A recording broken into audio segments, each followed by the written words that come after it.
Interesting bit here from the Hollywood Reporter. The final flicker of cable news as we know it. MSNBC is getting spun out, CNN is restructuring, and the Murdochs are launching a streamer. But can any of them survive the slow death of TV news? At a moment when the news cycle is moving at a breakneck pace, top cable news executives are grappling with uncomfortable reality. The future of the business has never been more uncertain. As one veteran executive argues, it's more likely than not, by the end of President Donald Trump's term, CNN, MSNBC, and yes, even Fox News will have new ownership as the power structures that have defined media for the past 4 decades break down. MSNBC is already set to be spun off from Comcast and NBC Universal, joining sister channel CNBC at SpinCo. What an interesting name. A cable-focused venture to be led by Mark Lazarus. And at Warner Brothers Discovery, a restructuring has placed CNN into a global linear networks division, seemingly destined for future deal-making. Even Fox News, with its relative financial and rating strength, is not immune from speculation. Rupert Murdoch, who effectively controls Fox through an irrevocable family trust, has been trying to amend that trust to give his son and Fox CEO Lachlan Murdoch control. Should that legal effort fail, multiple Wall Street sources believe Murdoch would engage in sale talks or work with Lachlan to figure out a way to buy out his siblings, thus avoiding a succession-style public battle for the family empire. Lightshed Partners Rich Greenfield wrote in a note in December, "We believe there's near 0% chance Rupert wants to leave planet Earth with the future of the assets he spent his life building left in limbo. If Lachlan's unable to cement control through a buyout, we suspect Rupert would look to sell Fox's assets." It's not hard to understand why the cable news business is seemingly on the edge of a precipice, despite the fact that there's more news than ever with a president who is an avid viewer and has stacked his cabinet with TV veterans. As CNN CEO Mark Thompson told staff on January 23rd, there are profound and irreversible shifts in the way consumers get their news, and the product needs to reflect that. That's putting it mildly. I think this only really came into public realization with the election. Before, the media was able to gaslight everyone into believing they were still in control. And now we've seen they have just completely lost that control. Damn it, what's wrong, Neon? What's the matter?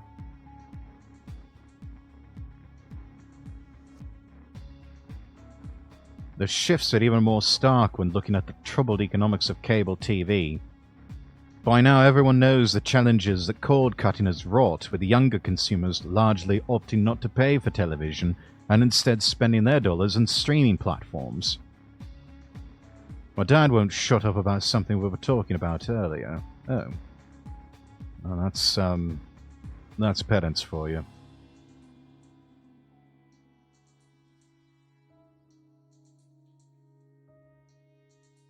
And while cable news channels suck up a higher percentage of cable's declining viewership, MSNBC viewership has increased 57% and Fox News by 50% during the past decade, despite 33% fewer pay TV households, for example. The business challenges remain stark. The finances of cable news channels have traditionally been obscured, buried within larger divisions of their parent companies. They do that because news is quite often a money loser. It used to be, back in the days of when you only had about 3 or 4 channels to choose, in America at least, that news was something that networks were forced to do as a public service. So, naturally it's not going to be one of those things that sells a lot. Naturally it's not going to be one of those things that... It's not going to be one of those things that really attracts a lot of eyeballs compared to, primetime television. But it was deemed to be necessary as a public service.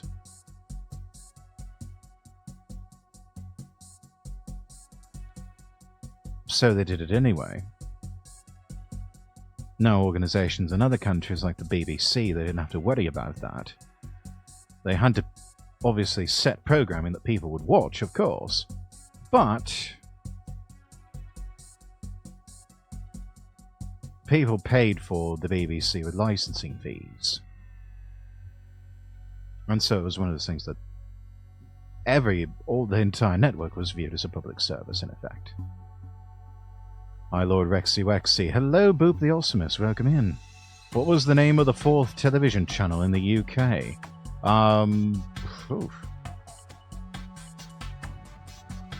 You had the BBC 1 and 2. You had ITV.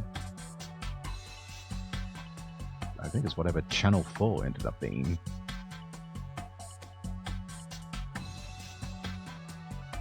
Talking about how Elon's getting slammed online for being smarter than people. I responded to the fact he's actually getting slammed because he did a certain salute. And now he won't shut up about how it wasn't that. Well, it wasn't that, Neon. It's one of those things that's been taken out of context and twisted by the media. They would love to have a scandal, but even the ADL looked at that and said, yeah, that ain't it, Chief. Walked out of the room so I didn't start an argument with him when he said that. You know, that's probably just for the best, Leon. There's some people that want to believe so badly that he threw up the old Roman there. But, yeah, no, that's not what he did. Channel 4 is the name of the 4th UK television channel. Makes sense. That's what I figured. The more you know.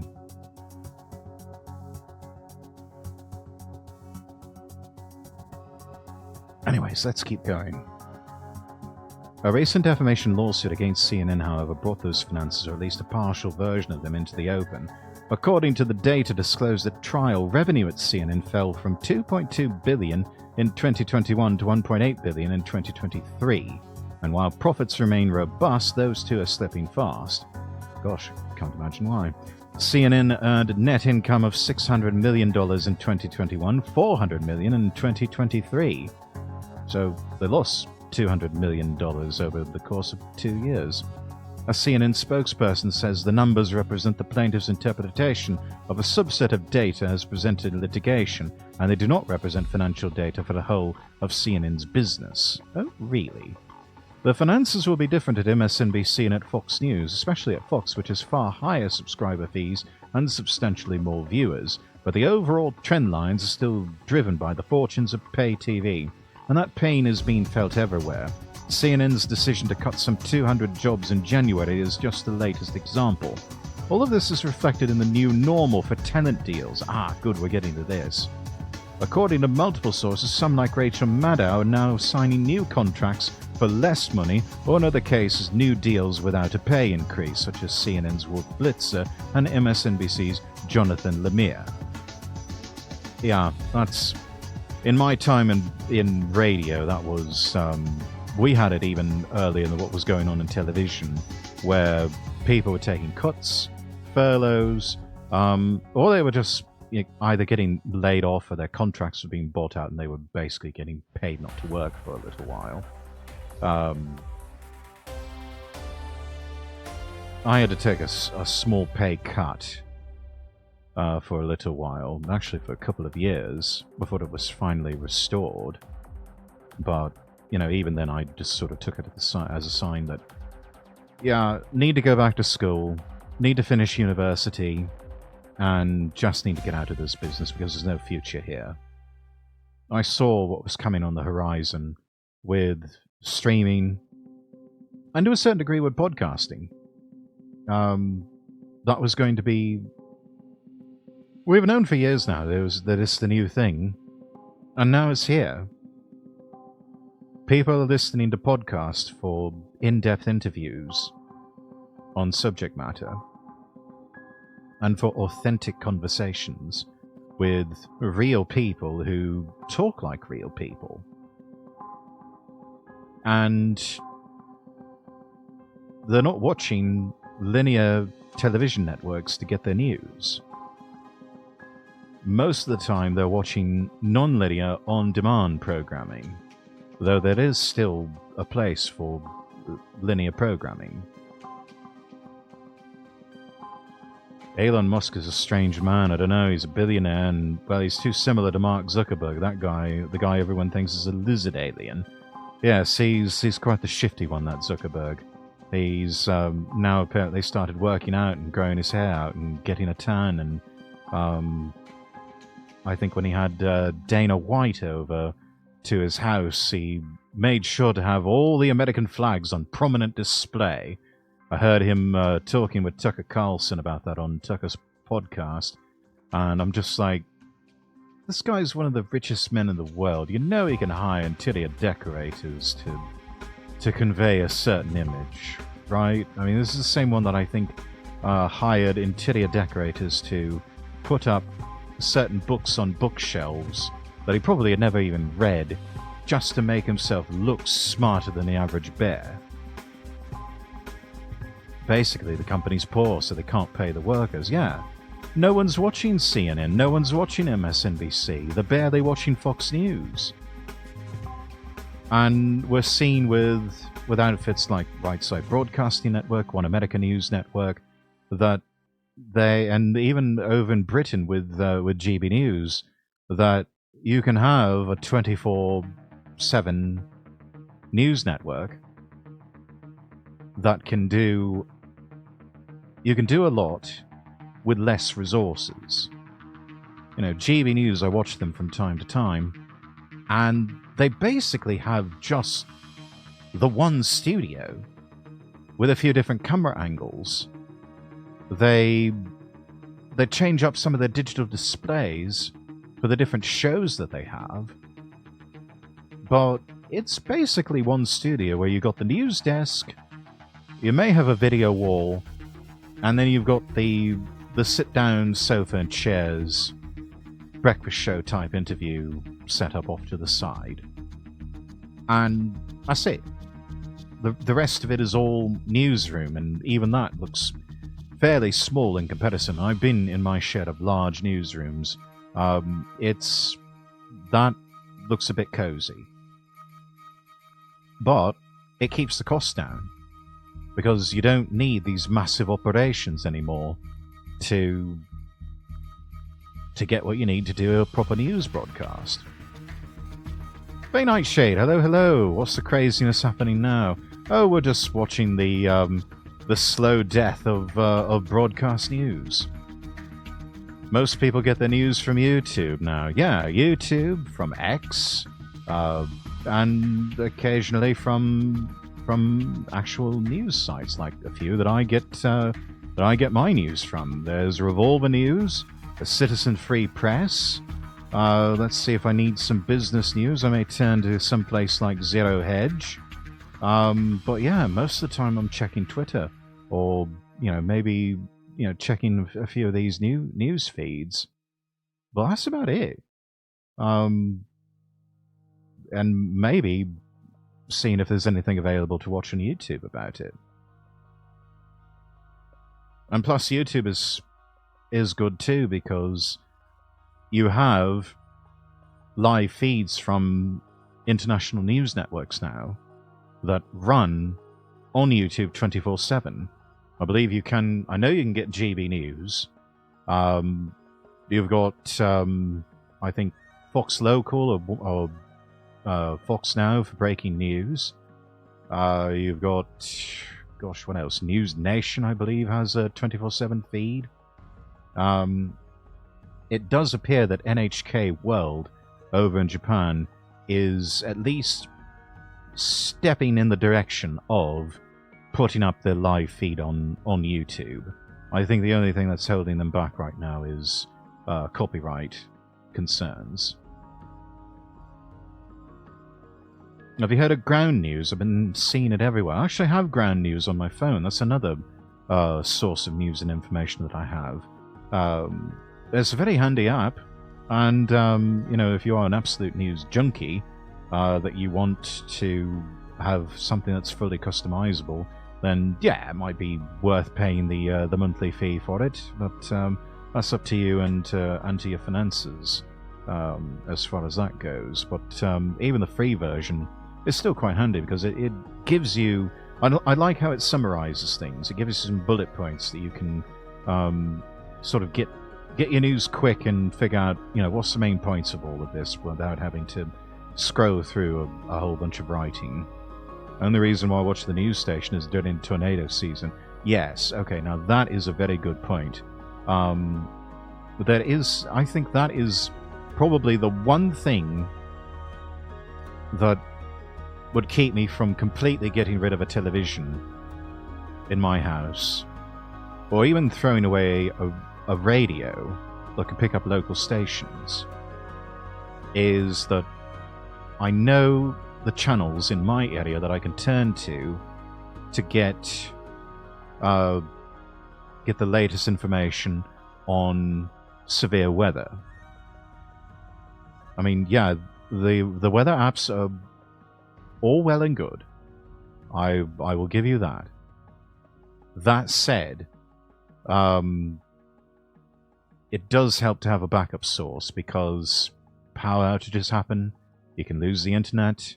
If a cell phone tower gets knocked down in your area, then you're going to be without cellular data service.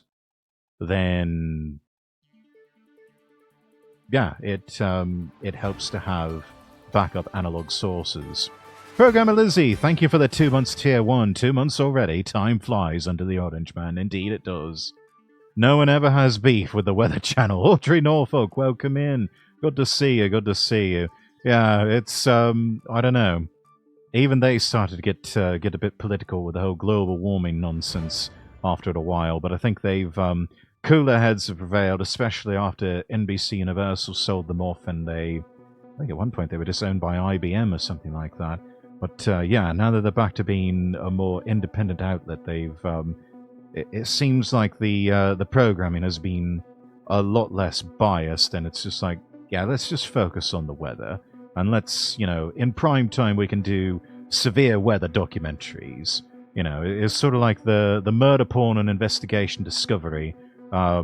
This is their response to it. It's like, yeah, let's show natural disasters. Let's show documentaries about hurricanes and tornadoes and earthquakes and, all these and typhoons and other nasty things.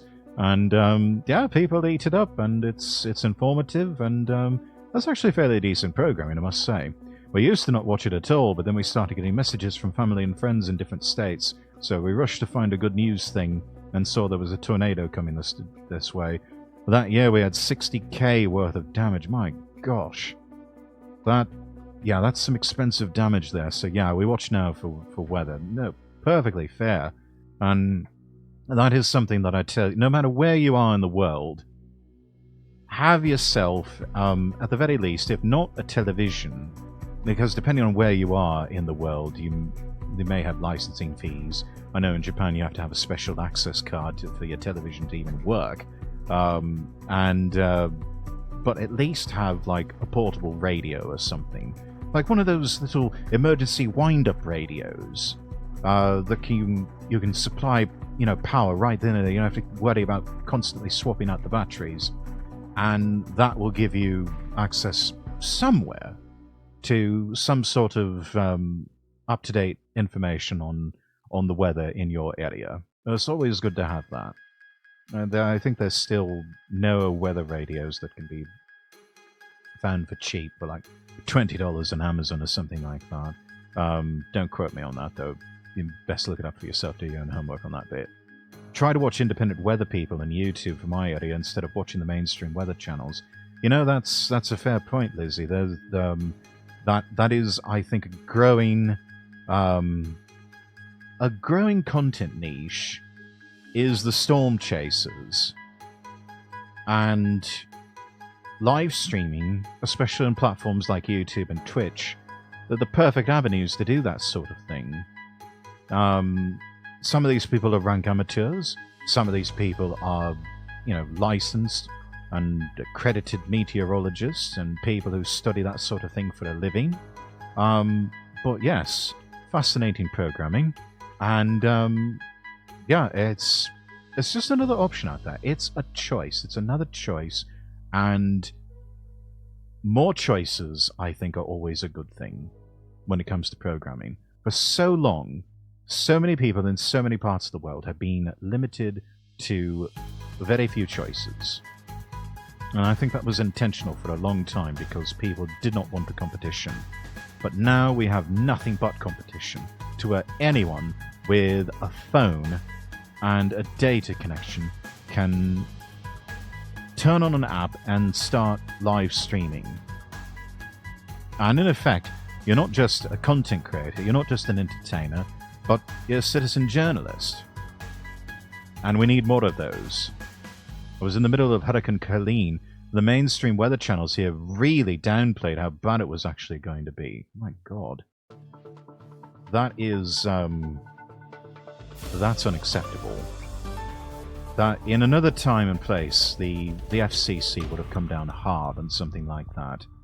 Because when you're talking hurricanes, lives are in the balance. I mean, when you're talking about any natural disaster, not just hurricanes, tornadoes, earthquakes, people's lives are in the balance. I don't think there's any sort of way to... There really should not be any sort of downplaying. It's one of those times where I think it is perfectly acceptable to, get sensationalist if you have to.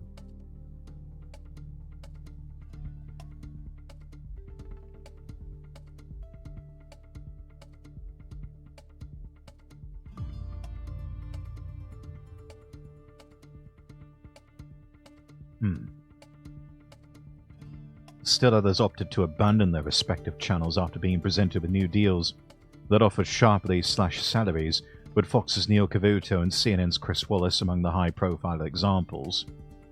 Yeah, Chris Wallace was supposed to be the headliner for CNN's new all-digital service, which I think crashed and burned within a week or two. Neil Cavuto has been on Fox News since inception. He was there from day one. So yeah, but it's the new reality of things that people are just not watching these networks like they used to. So naturally, there's not going to be as much money.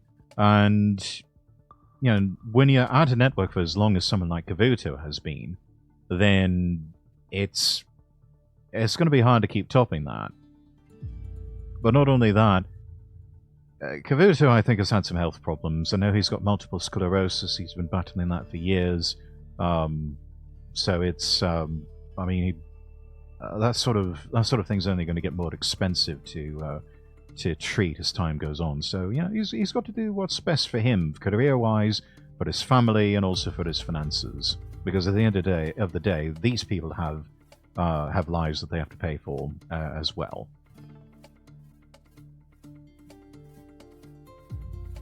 My mum said she was watching the YouTube weather when it happened. She said she and my dad were watching it when they saw the signs, and they had to do a double take going, oh, hey, isn't that the exit to get to Faye's house? Oh, no! And right after they were re-watching it to see was when I called them as we were in the streets clearing out the debris from a neighborhood. So yeah, YouTube is really good. I can believe that. Yeah, it's amazing what you can do now. Technology has evolved so much to where we really can do more with a lot less now. Not to make the weather of all things political, but this is just one of the areas FEMA just abandoned. So it sure seems like they, alongside the weather channels, wanted us to be unprepared. Wonder why? Coughs in heavy red county.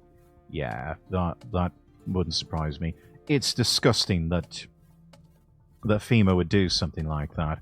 But it's also unsurprising that a lot of the so-called mainstream media, including the weather channels, would just go along like that.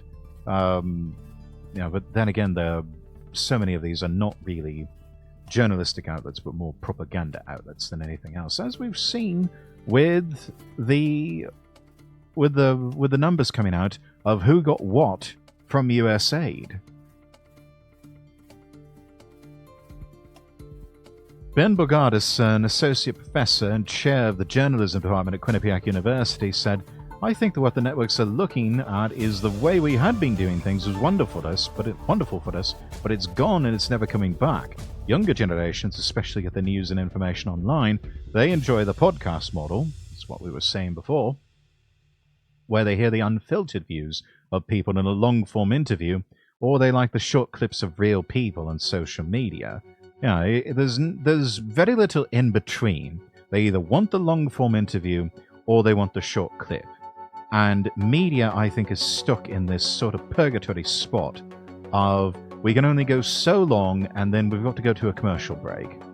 And then we come back and we've either got to move on to the next segment or we've got even less time. And then, we're out of time. We've got to go to a break. So it's... Whereas you don't really have to worry about that so much with like the long-form interview podcast. Yes, there's still going to be commercial breaks, but you know, they're tolerable. And unlike the so-called mainstream networks, you're not going to get 5 minutes of ads from drug companies.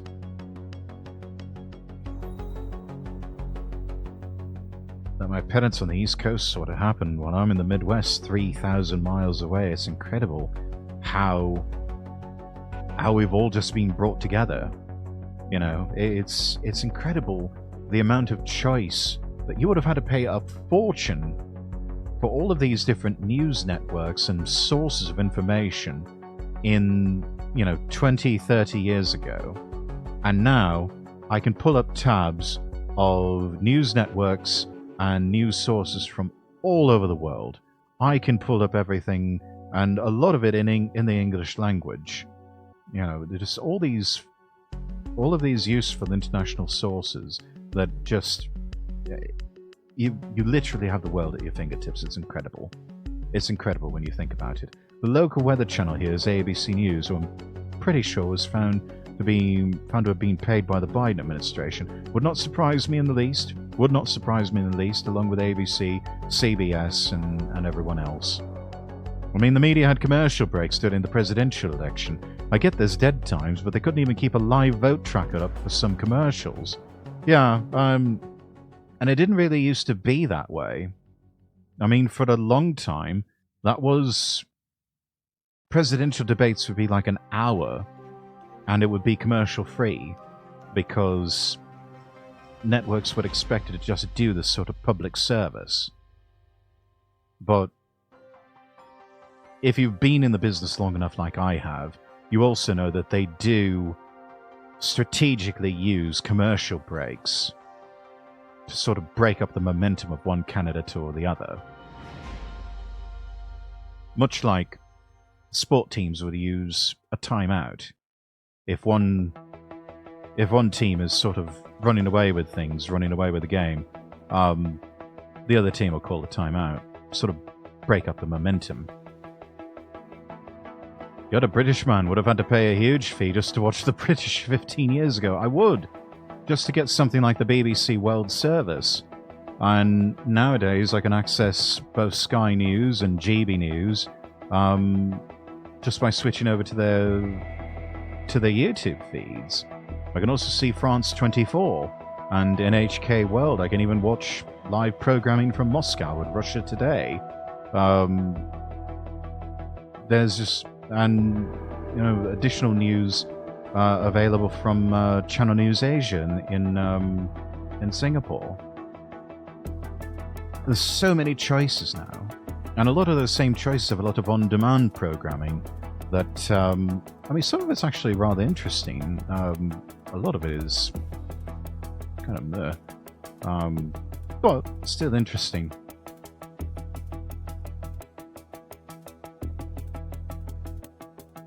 The reality is not lost on cable news channels, which are already beginning to pivot accordingly. Thompson has prioritized vertical video at CNN, while at MSNBC a flurry of podcasts, many of them produced or hosted by Maddow, have found significant audiences. So they've cut Rachel Maddow's pay, and they're also making her do more work. But that's really going over well with Maddow. Sources at multiple outlets say there's interest in inking deals with podcasters and other digital native hosts, either in the form of outright acquisitions or content partnerships. Yeah, expect to see more of that, of people who were once independent getting co-opted by the major networks. But I would say to a lot of those independent creators, don't take the ticket. Don't cash that check. Because there's strings attached to it. You get into bed with these so-called mainstream networks, they will throttle you, they will try to control you, and it's you will kill your career. You will absolutely kill your career. These are people trying to head you off at the pass and try to keep you contained so that you don't get any more out of their control than you already are. And I would say to all of them, don't take the ticket no matter what they offer you. It's not worth it. It's not worth it sacrificing your creative control like that. I used to watch RT News before YouTube banned them. I think RT may be back on YouTube, but you can still watch through their website. But yeah, I thought that was really shitty when they did that. That was just... I hated that. Cut her pay, still like $15 million a year. Yeah, she's... Rachel Maddow's doing alright for herself. My kids think it's crazy when I say we had to wait to see if international news come over to us. Not when, if. And they asked, what about YouTube? And I'm like, I'm older than Google, so yeah, no, that wasn't a thing when I was little. That was not a thing when I was a wee lad either. I still remember the days when there was no internet. And yeah, it was, you either watched what was available over the air, got cable, or picked up some newspapers or went over to a newsstand somewhere, or, you know, check your public library to get all of that. You had to work for that stuff. You know, I hate to sound like an old boomer, but, you know, the kids these days, they really do have it a lot easier, and they do have access to a lot more information at their fingertips. But I'm not necessarily saying that's a bad thing. I'm saying that's a really good thing, because when something happens over on the other side of the world, we know about it over on this side of the world, oftentimes within minutes. And that's just incredible how far we have come in 30, 35 years of having the internet being so widespread and easily available.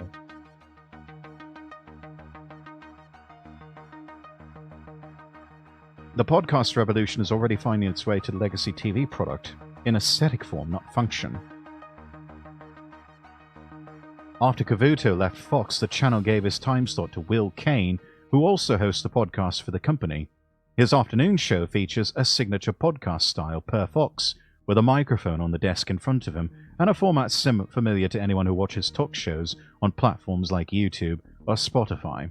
I mean, Cavuto was probably one of the last vestiges of business news on Fox News. It would make sense then that they would started to say, okay, business news, you can go over to Fox Business for that. For actual news, hard news, and politics, you come over to Fox News. It is in some ways a Back to the Future moment for cable, where lower-cost radio simulcasts used to fill otherwise undesirable hours. That is true. I remember seeing something about that in a museum, where they had, what was at the time, in the 1940s and 1950s in America, they had a television set that had a radio built in, and they also had a stackable turntable. And if you had all of that, well, you had a full stereo system. You know, that was considered, you were a person of means if you could afford all of that in one singular unit there in your living room. And that was one thing I noted, was that in the early days of television, during the daytime hours, when not a lot of people were watching, this is long before they had, you know, things like the daytime game shows and soap operas and the like, that very often you had companies that not only owned a television station, but they also owned the radio station. And so what they would do for certain hours is that they would just have a test pattern up on the screen, and they would just play the radio for a few hours. They would play their radio station. And so that's what, if people had the television on during those hours, which not a lot of people did, but those who did, well, you just listen to the radio instead. We barely had internet because it was either receive phone calls or internet, and my parents owned a bed and breakfast, so the phone had to be connected most of the time. I remember that. Dial-up internet, that is, gosh, those were... Man. That was back when you had to work for it to get on the internet. And even then, it was not always a guarantee that you would be able to keep the connection. Yeah, wow. How far we have come. The mainstream news sites, even sites like Fox News, suffer for being personality-driven and not news-driven. Sure, people enjoy hearing people glaze about their preferred candidate, but when they try to report real news, they still feel the need to push their personalities and ideologies onto it instead of just being upfront. I suppose so, but then again, I think the idea of truly unbiased news is just... A lot of people have just kind of woken up to the reality that's sort of an impossibility. As long as you got human beings involved with it, there's going to be certain agendas and certain biases. Still, people try as best they can to be fair, or at least some do. Yeah, I don't know. But I do agree, a lot of it is personality-driven these days. But you sort of have to in order to sell your content. So much of it is based around a personality. I mean, I could just try to sell that I do the news, but that's not really what draws people to this particular type of live streaming. People are drawn to my content primarily because of my personality. You know, something about it resonates with them. Which, yeah, thank God for that. Otherwise I'd really be wasting my time. Let's see. Before Morning Joe, for example, MSNBC simulcasted Don Imus's radio program. I remember those days. Now the format is seeping into far more lucrative time slots. Across the board, news executives are scrambling to figure out how news fits into the streaming future that's taking shape across the rest of media, subsuming entertainment and now even sports. Thompson told staffers that his channel's objective is to shift CNN's gravity toward platforms and products where the audience themselves are shifting. What that looks like remains somewhat opaque, though. Thompson said it will include a new CNN streaming service. They're going to try that, old chestnut again. And lifestyle-focused subscription offerings to complement its digital news report. I don't know if that's going to sell. You're gonna have to offer... You're gonna have to give it away for free. People are not gonna pay to watch CNN. I'm sorry. They're not gonna pay a subscription service. Maybe if it comes as part of a Warner Brothers Discovery type streaming service. But CNN by itself? No. No chance. Drawn to your British accent. I suppose that does have a certain selling point. Fox, meanwhile, is in many ways still ahead of the game, having launched its Fox Nation streaming service in 2018. Still, that service, geared towards superfans, still has only about 2 million subscribers as of a year ago, and its content lineup was heavy on entertainment fare. Now it's decided to take the biggest leap of them all. On the 4th of February, Fox said it would launch a streaming service by the end of 2025, one that would include sports and, yes, Fox News programming. Lachlan Murdoch said his company is still committed to the pay TV bundle, but added, "We do want to reach consumers wherever they are, and there's a large population, obviously, that are now outside of the traditional cable bundle." Which some of these networks have been offering their networks on streaming. However, for so long you've had to have a cable package. You had to be able to prove that you had some sort of cable login in order to watch CNN or Fox News or whatever.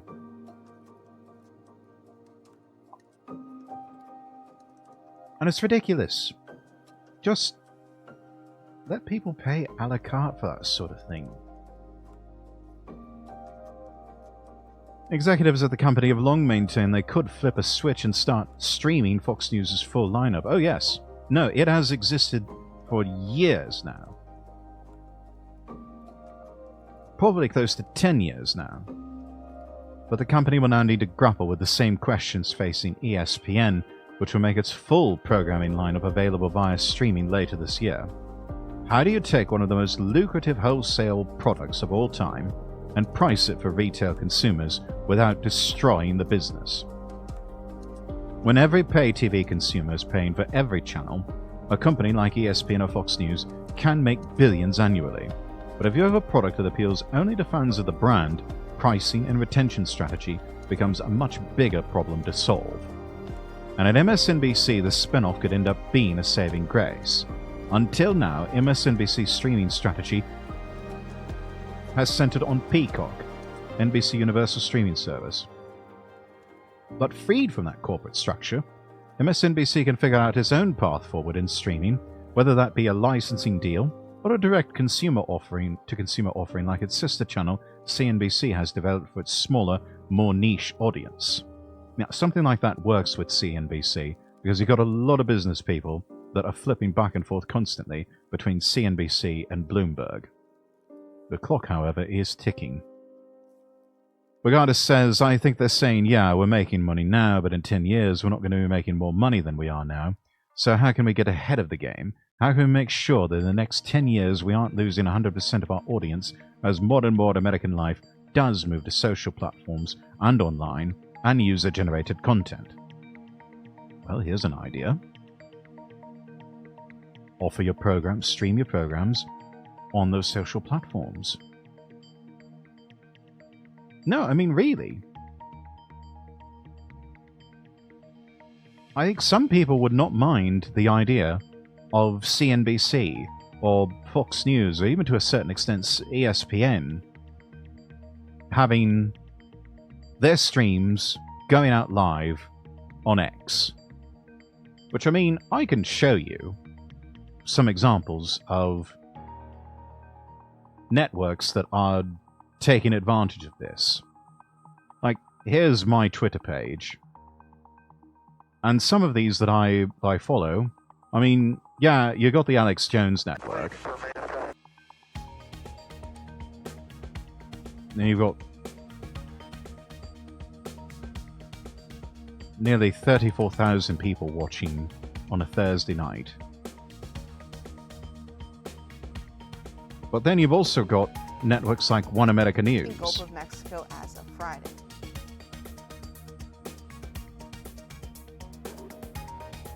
And they've got the Tipping Point program going on right now. In addition to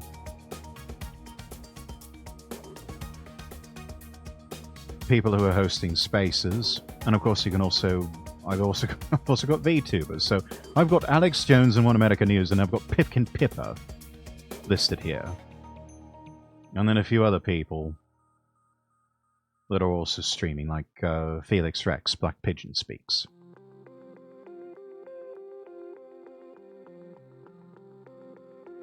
No relation, by the way.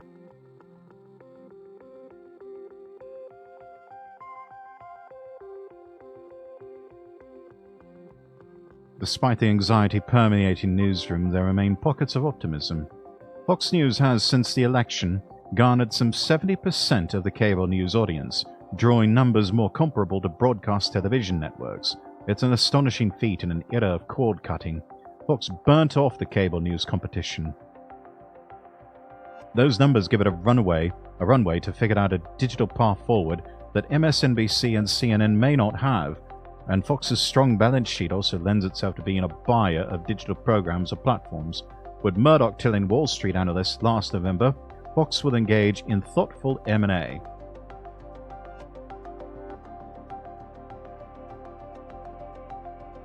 I hope they will be very, very thoughtful, because most M&A deals do not end up working out.